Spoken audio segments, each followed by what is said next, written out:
Welcome to wow travels guys. मैं हूँ summer और आज का जो मेरा टॉपिक है वो है कि अगर आप डाइवोर्स हो या आप जो सेपरेटेड हो या आप री मैरिज आपने किया है और आपको पासपोर्ट बनाना है तो आप कैसे पासपोर्ट बना सकते हो, कौन कौन सी बातों का आपको ध्यान रखना पड़ेगा, कैसे आपको सारी चीज़ें करना पड़ेगी, वो पूरा डिटेल्स मैं इस वीडियो में बताने वाला हूँ।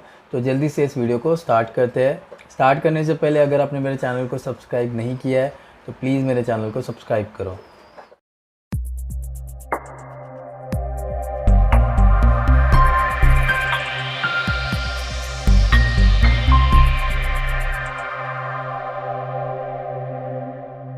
सबसे पहले मैं बात करूँगा कि सेपरेटेड वाले लोग, अगर आप सेपरेटेड हो तो आपको कैसे अप्लाई करना और क्या डॉक्यूमेंट लगेगा।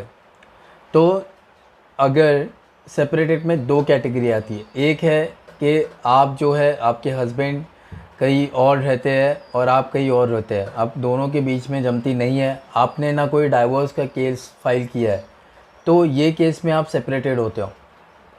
दूसरा, आपके जो हस्बैंड है या वाइफ है उनका वेयर अबाउट्स पता नहीं है, वो कहाँ है कैसे है, आपको इसके बारे में कोई आइडिया नहीं है, ना कोई साइन के लिए आता है ना कोई फ़ोन उठाता है, तो ये एक दूसरा कैटेगरी आ जाता है।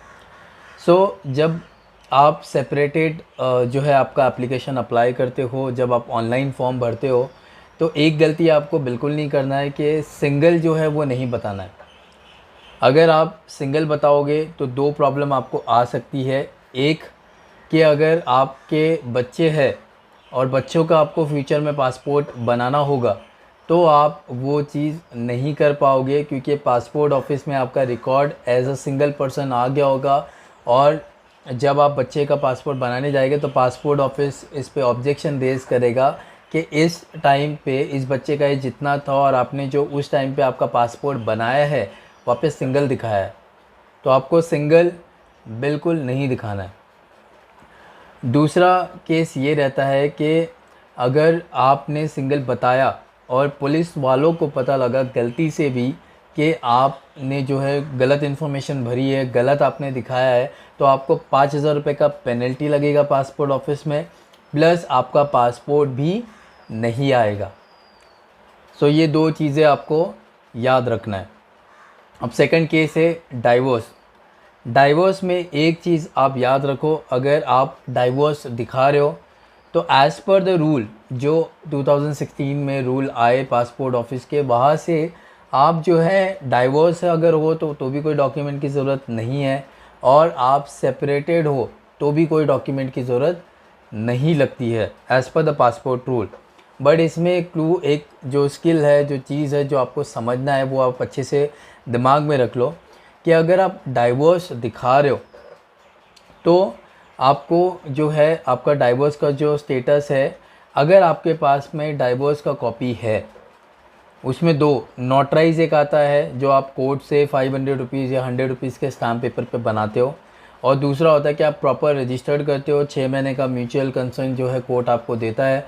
उसके बाद में जब आपका चीज़ ये होता है, डाइवोर्स होता है, तो वो कंसीडर किया जाता है। तो अगर आपके पास में नोटराइज है तो भी आपको सेपरेटेड ही दिखाना है, क्योंकि पासपोर्ट ऑफिस वो चीज़ एक्सेप्ट नहीं करेगा।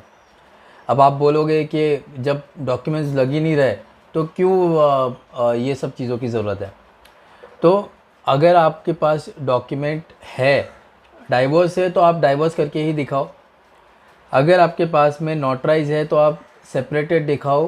क्यों ऐसे मैं बोल रहा हूँ, क्योंकि कुछ कुछ जगह पे पुलिस वाले वो चीज़ देखते हैं, आपने ये सही नहीं किया तो आपका ये सेपरेटेड है, आपने डाइवोर्स दिखाया है, तो ये चीज़ों में आपको दिक्कत आ जाती है। आपको जब नोटराइज आपके पास रहे तो आप प्लीज़ जो है आपका कैटेगरी सेपरेटेड ही आपको दिखाना है, जिसमें आपको कोई दिक्कत नहीं आएगी। ऐसा बोलते हैं कि आपको डॉक्यूमेंट्स नहीं लगेगा, बट पुलिस वाले जो रहते हैं वो आपको मांग लेते हैं, आपको पूछते हैं, आपको थोड़ा बहुत स्ट्रेस देते हैं चीज़ों को लेके कि नहीं आप दिखाओ अगर ऐसे कुछ है। अगर आप सेपरेटेड दिखाते हो तो कोई दिखाने की ज़रूरत नहीं, आप एफिडेविट करके दे सकते हो। हाँ, जब आप सेपरेटेड और डाइवोर्स पे दिखाते हो तो यहाँ पे एक आपको ऑप्शन रहता है कि आप हस्बैंड का नाम रखना चाहते हो या नहीं। यह आपके पास में ऑप्शनल रहता है, आप चाहो तो रख सकते हो, या फिर आप जो है आपके पेरेंटल नेम को यूज़ कर सकते हो। अब यहाँ पे एक पॉइंट है, अगर आप आपके पेरेंटल नेम को वापस यूज़ करना चाहते हो, फॉर एग्ज़ाम्पल अगर आपने फ्रेश पासपोर्ट अप्लाई किया है, तो आप चाहो तो आप आपका जो पुराना नाम है, मम्मी डैडी का जो नाम है, जो डैडी का नाम आपके साथ में जुड़ा है, उस नाम से आप अप्लाई कर सकते हो। ये एक आपके पास में ऑप्शन है। और अगर वो नाम से आप अप्लाई करोगे तो मेक श्योर कि आप जो आधार कार्ड पे है, जैसे अगर आपके हस्बैंड का नाम आ गया तो आप बहुत सोच समझ के आपको नेम चेंज करना है, क्योंकि आधार कार्ड पे आप 2 से ज़्यादा नेम नहीं चेंज कर सकते हो। तो पहला तो आपका नेम चेंज हो जाएगा कि अभी आपने बनाया पहले पेरेंट्स के नाम का था, फिर हस्बैंड का नाम का हुआ, फिर वापस पेरेंट्स का नाम का हो गया। और जब आप री मैरिज करते हो, इन केस अगर आप प्लानिंग भी कर रहे हो, तो फिर वहाँ पे आप नाम चेंज नहीं कर पाओगे। तो ये पॉइंट पे आपको स्टेज जो है वो आपको अच्छे से समझना है, और वो हिसाब से ही आपको कौन सा नाम चूज़ करना है वो आपको डिसाइड करना है। तो आई थिंक सेपरेटेड और हमारा डाइवर्स वाला पॉइंट जो है वो कवर हो गया। थर्ड पॉइंट है हमारा, वो है री मैरिज। तो अगर आप री मैरिज किए हैं तो कैसे आप पासपोर्ट बना सकते हैं, तो यहाँ पे आपको जो है एज अ मैरिड करके पर्सन दिखाना है जब आप एप्लीकेशन भरते हो। एप्लीकेशन भरने के बाद आपने मैरिड करके दिखाया। अब मैरिड में पासपोर्ट ऑफिस में आपको 2 डॉक्यूमेंट कंपलसरी रहेंगे। एक कि आपका डाइवोर्स लीगली हुआ क्या। अगर आपका डाइवोर्स लीगली नहीं हुआ है तो पासपोर्ट ऑफिस एक्सेप्ट नहीं करेगा।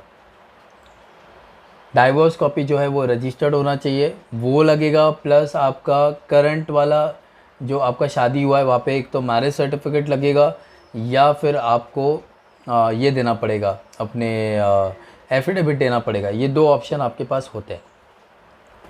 तो ये जब 2 ऑप्शंस आप यहाँ पे दिखाओगे तो ही वो नेम चेंज जो है आपके शादी के बाद का, या जो न्यू जो हस्बैंड है आपके, उनके साथ में आपका नाम वो जोड़ पाएंगे। अदरवाइज़ वो एप्लीकेशन आपका रिजेक्ट कर देंगे। तो ये पॉइंट्स को आपको याद रखना है। एक और केस होता है कि अगर आपने री मैरिज किया है और जो आपके पुराने जो पहले वाले हस्बैंड थे या वाइफ थी आपकी, उनका डेथ हो गया है, तो वहाँ उस केस में आपको डाइवोर्स कॉपी को हटा के जो है डेथ सर्टिफिकेट वहाँ पे लगाना है। अगर आपके हस्बैंड या वाइफ का डेथ हो गया था, एक्स हस्बैंड और वाइफ, तो वहाँ पे आप जो है उनका डेथ सर्टिफिकेट और जो अभी आपका शादी हुआ है उसका एफिडेविट या मैरिज सर्टिफिकेट, ये 2 चीज़ें लगाकर, प्लस आपका नेम चेंज भी आपको करना है, जिसके लिए आपको गैजेट या पेपर ऐड लगेगा। वो नेम चेंज कर फिर आपको जो है आपका एप्लीकेशन अप्लाई करना है, और पासपोर्ट ऑफिस में आपका क्लियर हो जाएगा। पुलिस वेरिफिकेशन में भी आपका अच्छे से क्लियर हो जाएगा। सो आई होप आपको मेरा वीडियो जो है वो समझ आया। अगर फिर भी आपको कोई डाउट्स है तो आप कमेंट्स कीजिए नीचे। कोई आपको क्लैरिटी चाहिए तो नंबर है स्क्रीन के ऊपर, आप वहाँ पे कॉल कर सकते हो। हमारी जो टीम है आपके लिए सुबह 10 बजे से लेकर 7 बजे तक रहती है अवेलेबल, आपको सपोर्ट देने के लिए कि आपका कहीं पे भी कोई प्रॉब्लम नहीं आए। और अगर आपको कोई प्रॉब्लम आती है, कोई दिक्कत आती है, तो हम आपको इजी वे जो रहेगा, सही तरीका जो रहेगा, वो गाइड करके आपका एप्लीकेशन वहाँ से क्लियर कर सकते हैं। सो बेसिकली हम इंडिया से कोई भी सिटी रहने दो, हम पासपोर्ट बनाते हैं, क्योंकि ये जो पूरा प्रोसेस है ये ऑनलाइन होता है। तो आप जो भी डॉक्यूमेंट्स है आप व्हाट्सअप करते हो, हम सारे डॉक्यूमेंट्स देखते हैं, एवरीथिंग इज़ ओके। उसके बाद में आपका एप्लीकेशन अप्लाई करते हैं, ऑनलाइन ही आपको अपॉइंटमेंट देते हैं। और जब आपके नियर बाय पासपोर्ट ऑफिस में जाते हो, अगर आप लुधियाना से हो तो लुधियाना का मिलेगा, वेस्ट बंगाल से है, कोलकाता से है तो कोलकाता का पासपोर्ट ऑफिस मिलेगा। ये सब चीज़ों में कोई दिक्कत नहीं होती है।